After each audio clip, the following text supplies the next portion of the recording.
Cat जी द्वारा संचालित online की इस कक्षा में आपका स्वागत है। ये संगीत की कक्षा है और ये संगीत का दूसरा लेक्चर है।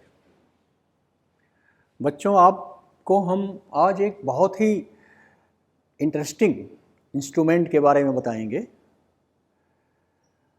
उस इंस्ट्रूमेंट का वैसे आप देखेंगे तो ऐसा कोई रोल नहीं होता है म्यूज़िक की प्रस्तुति में, लेकिन आपको ये जान करके सुन करके आश्चर्य होगा कि इसके बिना कोई भी वोकलिस्ट, शास्त्रीय संगीत में गायन करने वाला, शास्त्रीय गायन का जो साधक होता है, जो गायकी में लगा हुआ है, वो तानपुरे के बगैर गा ही नहीं सकता है।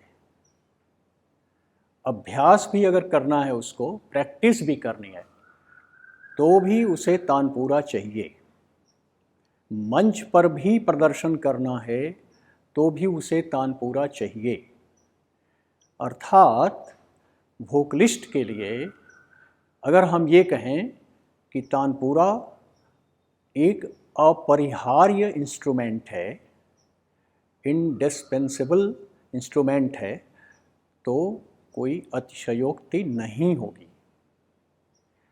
अब आपके मन में ये प्रश्न पैदा हो रहा होगा कि आखिर इस तानपुरे में कौन सी खूबी है जो किसी के लिए अपरिहार्य बन जा रहा है। अब इसकी खूबी क्या है वो सुनिए। तानपुरा जैसे ही छेड़ा जाता है, जैसे ही तानपुरे को बजाया जाता है, उसमें एक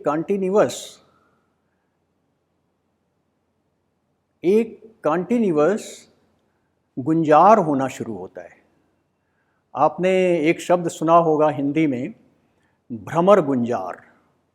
तो जैसे भ्रमर यानी भंवरा जैसे गुंजार करता है, वैसे ही उसी तरह से यह जो तानपुरा है, तानपुरा वाद्य, ये गुंजार करता है। इसको छेड़ते रहते हैं, ये गुंजार करता रहता है। एक बहुत ही सकारात्मक, आह्लादकारी मूड प्रदान करता है ये कलाकार को। जैसे ही तानपुरा बजना शुरू हुआ, वैसे ही जैसे लगता है कि हम स्वर लगाने नहीं जा रहे हैं, हम स्वर लगाने के लिए कोई प्रयास नहीं कर रहे हैं, बल्कि स्वर लग जाता है और हम सुर में गा उठते हैं। तो तानपुरे का ये फायदा हुआ। मिलाया भी जाता है उसी तरह से, वो हमारे स्केल में उसके तार मिलाए जाते हैं। उसका पूरा विवरण हम अभी इसी क्लास में आपको आगे देंगे। अभी इतना बता दें कि जिस स्केल में गायक को गाना होता है, उसी स्केल में तानपुरा मिलाया जाता है। और उसी स्केल में दूसरे इंस्ट्रूमेंट भी जो गायक के साथ हेल्प कर रहे हैं, जो उसको एसोसिएट कर रहे हैं, एकम्पनी कर रहे हैं, जैसे तबला है, सारंगी है, वायलिन है इत्यादि, ये भी उसी स्केल में, उसी तानपुरे के आधार पर वे उन वाद्यों के स्वर मिलाए जाते हैं। तो आपके मन में एक बात और आ रही होगी कि ये इंस्ट्रूमेंट कब से प्रचार में आया। ये आपको हम बता दें कि इसका इतिहास तब से ही शुरू हो जाता है जब से संगीत शुरू हुआ, अति प्राचीन काल से। हाँ, इसका स्वरूप पहले कुछ और होता था। कभी एक तारा के रूप में ये जाना गया, कभी फिर उसमें 2 तार लग गए, और आगे चल करके जो आज तक भी विद्यमान है, 4 तार हो गए तानपुरे में। तो उसका विकास होता रहा, लेकिन ये आरंभ काल से ही गायकों का सिरमौर बना रहा, गायकों के लिए उनकी पहली आवश्यकता बना रहा है। बच्चों, हमने आपके लिए यहाँ पे इस टेबल पर आपको स्पष्ट करने के लिए, इसके अंगों का नाम बताने के लिए यहाँ टेबल पर तानपूरा रखा हुआ है। ये खड़ी पोजीशन में है। इसको बजाते वक्त इसी खड़ी पोजीशन में रखा जाता है। हालांकि बैठ के बजाते हैं और ख़ास उसका पोस्चर है। यहाँ पर आपको हम अभी इस बात पे ध्यान केंद्रित आपका कराना चाहेंगे कि इसके जो अंग हैं उनका नाम क्या है। तानपूरे के सारे अंगों का नाम आपको हम बताएंगे इस तानपूरे के माध्यम से। आपको अभी एक बात और हम स्पष्ट कर देना चाहते हैं कि तानपूरे का रेखा चित्र और इससे संबंधित सारा डिस्क्रिप्शन, सारा मटेरियल, स्टडी मटेरियल आपको प्रोवाइड किया जाएगा। आपके डिस्क्रिप्शन बॉक्स के थ्रू आपको मिल जाएगा। इसलिए अगर कोई चीज़ यहाँ आपसे पढ़ी नहीं जा रही, जैसे बोर्ड पर हमने इसका नाम लिखा हुआ है, अंगों का नाम लिखा हुआ है, अगर आपको स्पष्ट नहीं भी दिख रहा हो तो उसकी चिंता आप नहीं करेंगे, आपको डिस्क्रिप्शन बॉक्स में ये भी डाल दिया जाएगा। तो तानपूरे के अंगों की बात हम कर रहे हैं। तो देखिए यहाँ पे ये तानपूरा मेरे हाथ में है और आप देख रहे हैं बोर्ड पर हेडिंग लगाई गई है तानपूरे के अंगों का नाम। ऊपर से लेकर नीचे तक इसके 12 अंगों का नाम लिखा हुआ है। पहले तो हम उन अंगों का नाम ऐसे ही उसकी रीडिंग लगा देते हैं। आप थोड़ा नाम से परिचित हो जाएं, फिर एक एक करके हम आपको नाम पढ़ते जाएंगे और यहाँ दिखाते जाएंगे। तानपूरे के अंगों का नाम: तुम्बा, तबली, डांड, चौथा है गुल। दोबारा फिर से पढ़ देते हैं। पहला है तुम्बा, दूसरा तबली, तीसरा डांड, चौथा गुल, पांचवा खूटी, छठवां तार गहन या तारदान, सातवां अटी, आठवां तार जो 4 होते हैं, नौवां घुड़च, इसको घुरच भी कहते हैं और ब्रिज भी बोलते हैं, 10वां जवारी या धागा, ये 4 होते हैं, 11वां मनका, ये भी 4 होते हैं, 12वां लगोट या मोगरा। अब आपको हम उसी क्रम से बताना चाहेंगे। अब आप देखिए, पहले तानपूरे की पूरी शक्ल से आप परिचित हो जाएं। अलग अलग एंगल में हम इसको दिखाएंगे।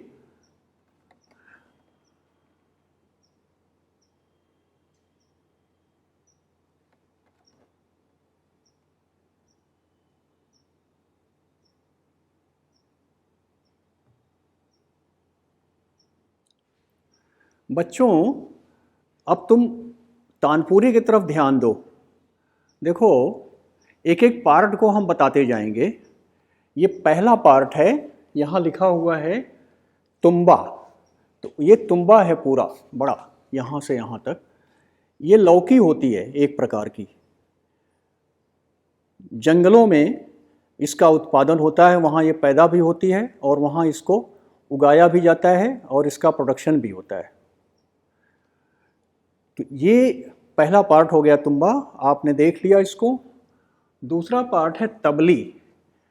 तुम्बे के ठीक ऊपर जो ये पार्ट लगा हुआ है यहाँ से यहाँ तक टॉप में, इसको तबली बोलते हैं। उसके बाद तीसरा पार्ट है ये, जिसको हम बैकबोन बोलते हैं तानपूरे की। यहाँ से यहाँ तक पूरा ये, यहाँ तक, यहाँ से लेके यहाँ तक, इसको डांड बोलते हैं। नंबर 3 में जो यहाँ दिखाया गया है, डांड। और चौथा पार्ट है, फिर हमें नीचे आना पड़ रहा है, ये जो तुम्बा और डांड का जहाँ ज्वाइंट होता है, तो उस ज्वाइंट को बोलते हैं गुल। जो चौथा नंबर वहाँ लिखा गया है, ये है गुल। अब आगे चलते हैं। टॉप में चलते हैं।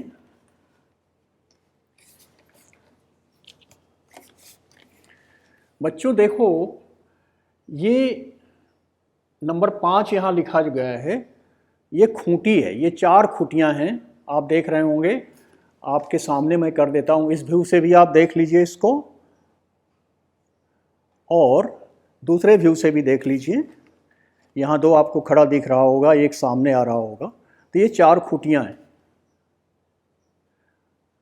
और इसी में आप देख रहे होंगे कि खूंटियों में तार बंधे हुए हैं, यहीं से शुरुआत हो रही है तारों की। आगे चलते हैं फिर।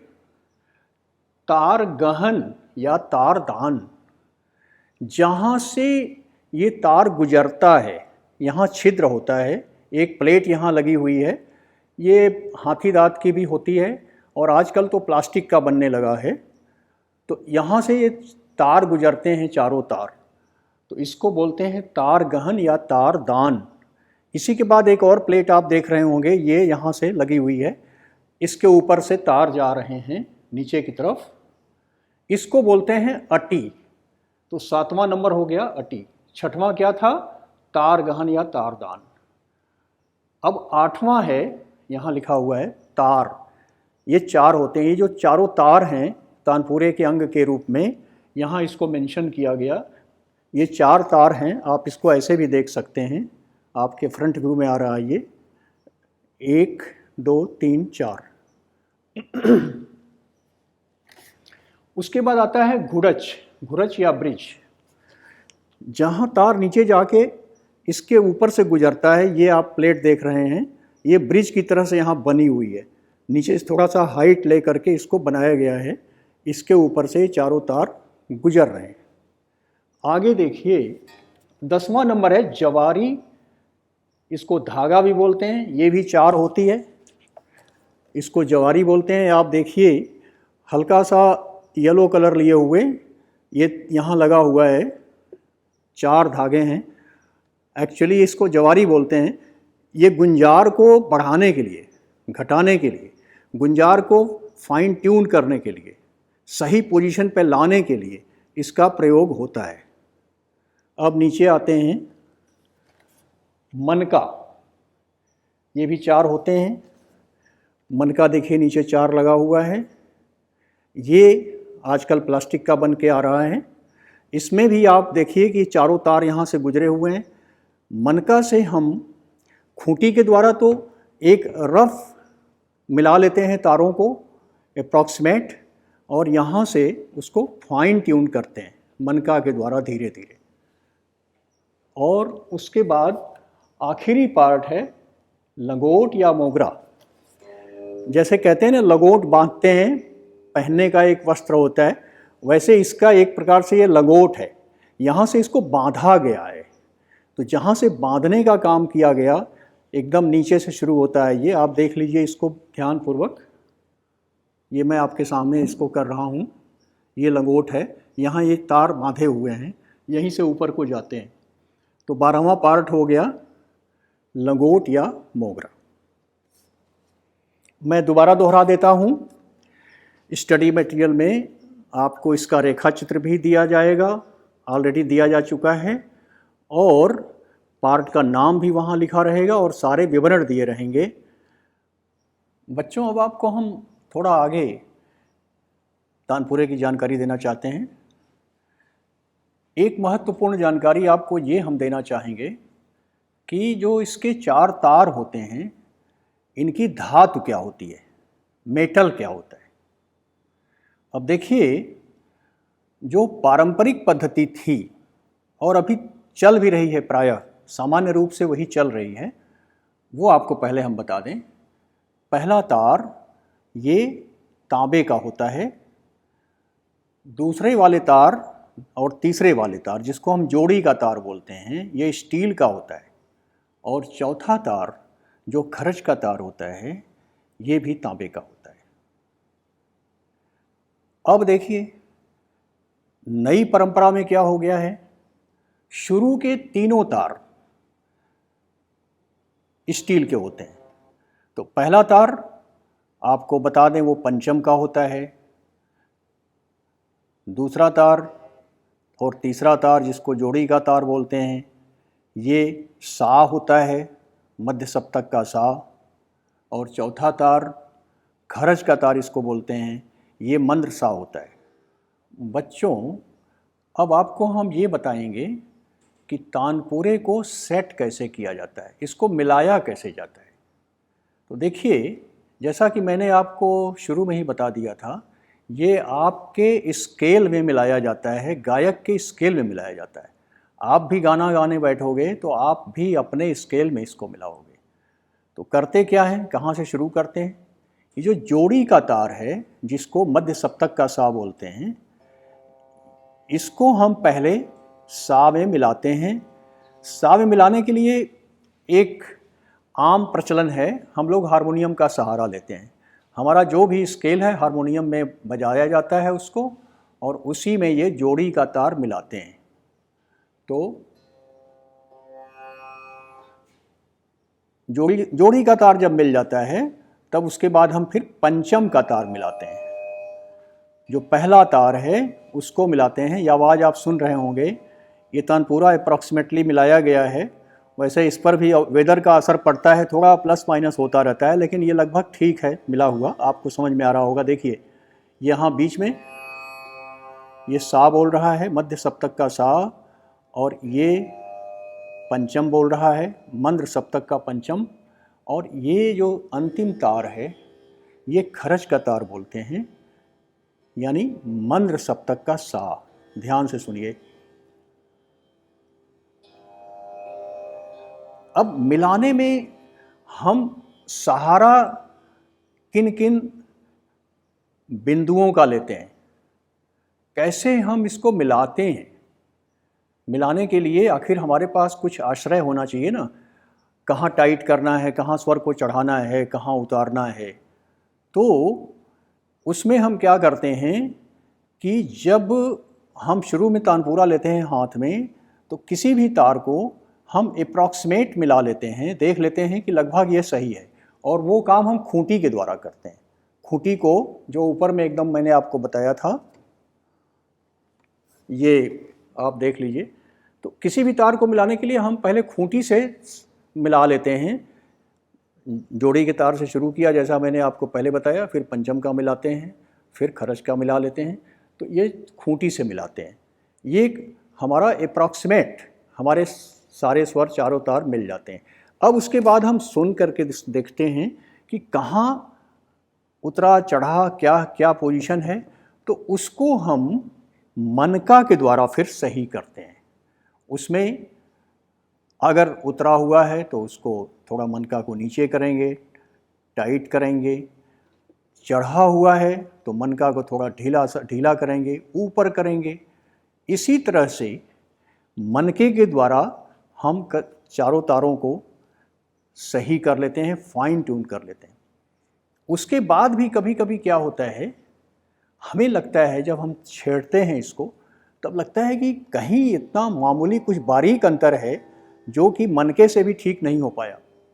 हल्का सा चढ़ा हुआ कोई स्वर बता रहा है, वो इतना कम होता है कि मनके से हम करेंगे तो बहुत ज़्यादा अंतर उसमें आ जाता है, वो सही नहीं होता है। फिर हम उसको प्रेशर से, उंगलियों के प्रेशर से हल्का सा प्रेशर देंगे, वो थोड़ा सा नीचे हो गया स्वर। अप्रॉक्सीमेट था, अब वो एकदम परफेक्ट हो गया। तो मिलाने के लिए 3 बातों का सहारा लेना पड़ता है। पहला तो खूंटी के सहारे हम मिलाते हैं, दूसरा मनके के सहारे से मिलाते हैं, तीसरा उंगलियों के प्रेशर से मिलाते हैं। बच्चों, अब आपके मन में आ रहा होगा कि तानपुरा कैसे बजाया जाता है। देखने में तो बहुत आसान सा लगता है कि कैसे भी उंगलियों से हम छेड़ देंगे इसको, लेकिन ऐसी बात नहीं है। तानपुरा बजाने के लिए भी एक ट्रेनिंग लेनी पड़ती है, और बहुत समय तक जब आप बजाते रहेंगे तब आपको तानपुरा छेड़ना आता है, बजाने आ जाता है। आपको मोटे तौर पे वो तरीका हम बता रहे हैं कि कैसे इसको छेड़ा जाता है, कैसे बजाया जाता है। तो देखिए, इसमें 2 उंगलियों का सहारा लिया जाता है। ये मेरी 4 उंगलियां आप देख लीजिए ध्यान से, और ये 2 उंगलियां, 1 2, ये इंडेक्स फिंगर है और ये मिडिल फिंगर है। इसको अनामिका बोलते हैं हिंदी में, और इसको मध्यमा बोलते हैं। बिचली उंगली जिसको बोला जाता है। तो देखिए जो पहला तार है यानी जो पंचम का तार है वो इस बिचली उंगली से बजता है, मिडिल फिंगर से, और रिमेनिंग तीनों तार इस अनामिका से, इंडेक्स फिंगर से बजाए जाते हैं, और ये कंटिन्यूएशन में चलता है।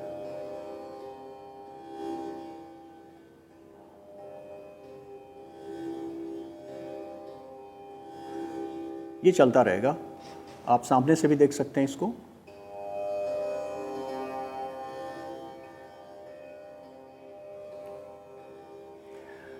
इसमें कई बार ये प्रश्न उठता है कि क्या समान इंटरवल पर इसको हम बजाते हैं या इंटरवल अलग अलग। जैसे एक तो ये भी हो सकता है, ये इक्वल इंटरवल जा रहा है, ये इक्वल इंटरवल पर हमने बजा दिया, लेकिन तानपुरा ऐसे नहीं बजता है। इसमें एक सामान्य रूल है,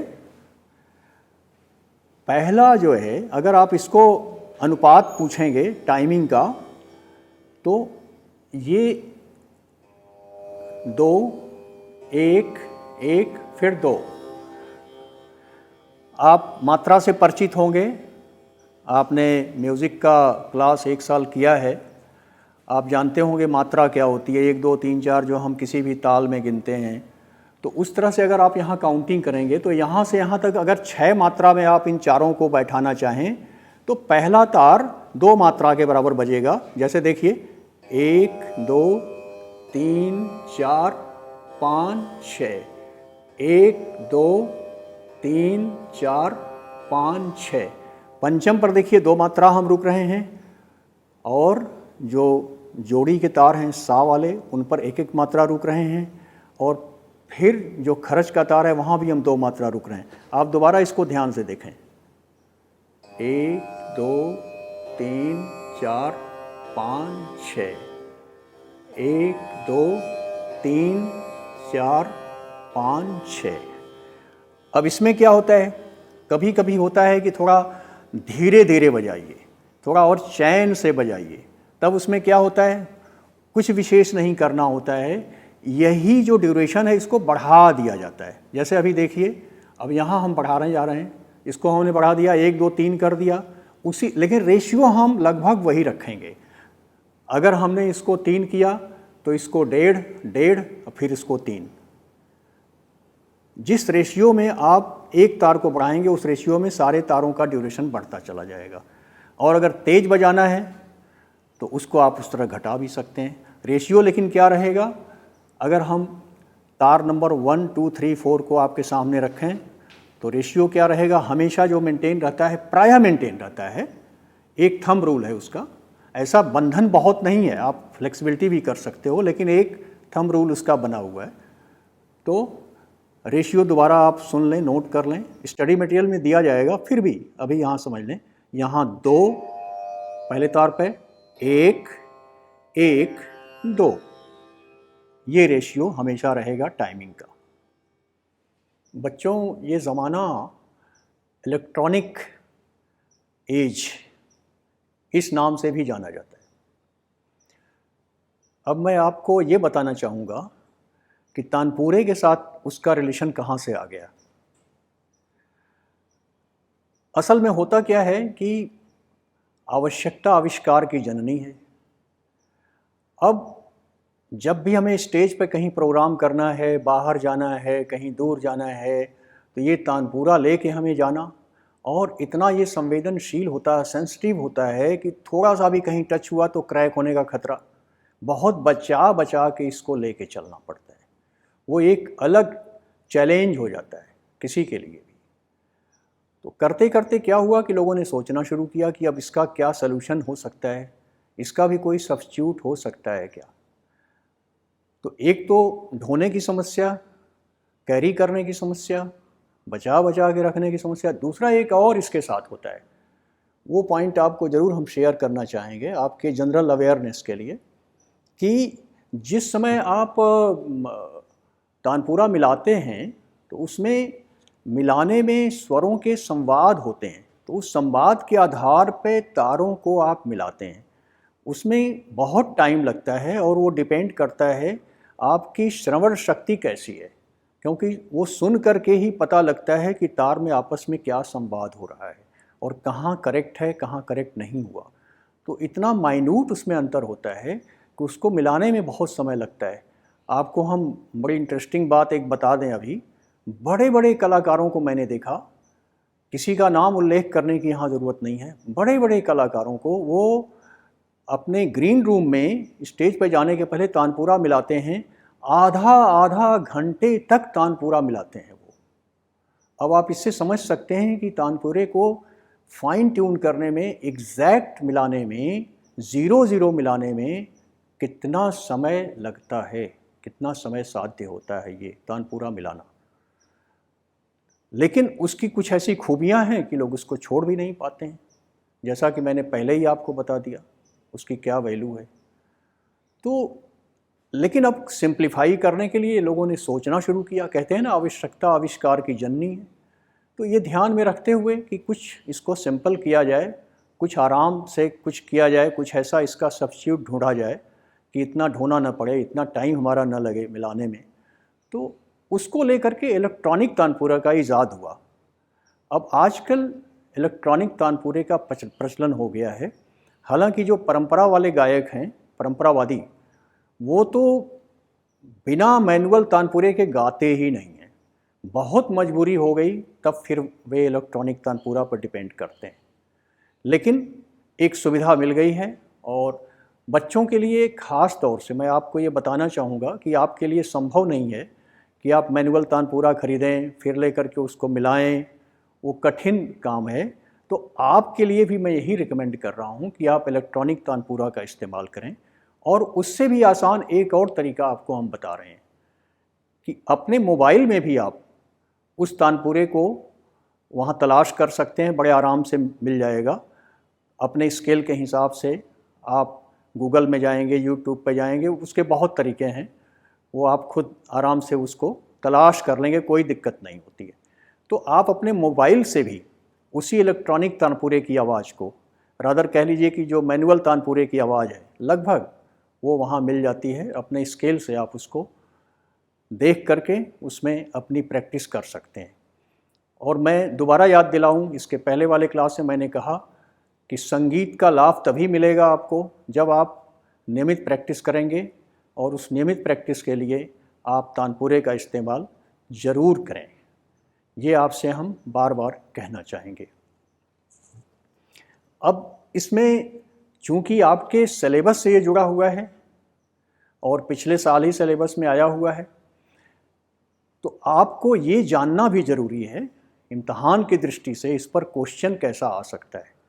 तो पिछली बार अभी जो 2019 में, या कह सकते हैं 19-20 जो सेशन था, तो उसमें जो क्वेश्चन आया हुआ है, तानपुरे के पार्ट का वर्णन करिए, सीधे सीधे क्वेश्चन था ये। लेकिन क्वेश्चन कई तरह से आ सकता है।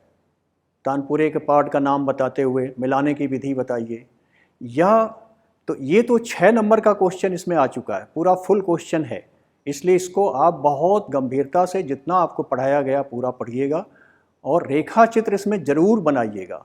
आपके प्रश्न में रेखा चित्र बनाने को कहा जाए अथवा ना कहा जाए, लेकिन उसको अवश्य बनाइएगा, उस पर आपको अच्छे नंबर मिलते हैं। दूसरा, जब भी तानपुरे पर प्रश्न आता है, चाहे वो ऑब्जेक्टिव क्वेश्चन हो, चाहे लॉन्ग आंसर क्वेश्चन आए, डिस्क्रिप्टिव हो, आपको अगर पूरी पढ़ाई आप किए रहेंगे तो दोनों में आप आराम से उसका आंसर दे सकते हैं। और इस बात के लिए भी आपको तैयार रहना चाहिए हमेशा कि जितने छोटे छोटे पॉइंट इसमें आते हैं उसके ऊपर ऑब्जेक्टिव क्वेश्चन बनते हैं। और अब वो भी पिछले 2 सालों से अभी बोर्ड CBSE बोर्ड की तरफ से ये ऑब्जेक्टिव क्वेश्चन का भी एक अच्छा खासा पार्ट आपके क्वेश्चन पेपर में आ रहा है। पहला प्रश्न पूरा ऑब्जेक्टिव होता है, तो तानपुरे पर भी कोई भी ऑब्जेक्टिव क्वेश्चन आ सकता है, लेकिन आपको कोई प्रॉब्लम नहीं होगा, बशर्ते आप जितना भी आपको क्लास में पढ़ाया गया और जो आपको स्टडी मटेरियल दिया जाएगा पूरे को पूरे आप उसको अच्छे से अध्ययन आप किए रहेंगे तो आपको कोई समस्या नहीं होगी। तानपुरे के ऊपर आज का ये क्लास अब समाप्त होने जा रहा है। अब मैं आपको ये बताना चाहूँगा कि किसी भी क्लास के अंत में ये हमेशा मैं दोहरा के बच्चों को बोलता हूँ कि घर में जाके इसको ज़रूर रिवाइज़ करिए, चाहे वो प्रैक्टिकल हो चाहे थ्योरी हो। तो आपको क्या करना होगा, इसमें दो चीज़ें आपको ध्यान रखनी हैं। एक तो तानपुरे का रेखा चित्र बनाने का आप अभ्यास करिएगा। दूसरा, जो इसके पार्ट के नाम हैं वो धीरे धीरे याद करिएगा, रेखा चित्र बना के उसमें उसको दिखाइएगा भी। इस तरह से आपको आराम से वो क्लियर भी होता रहेगा और आपको याद भी होता जाएगा। आज की कक्षा यहीं समाप्त होती है। धन्यवाद।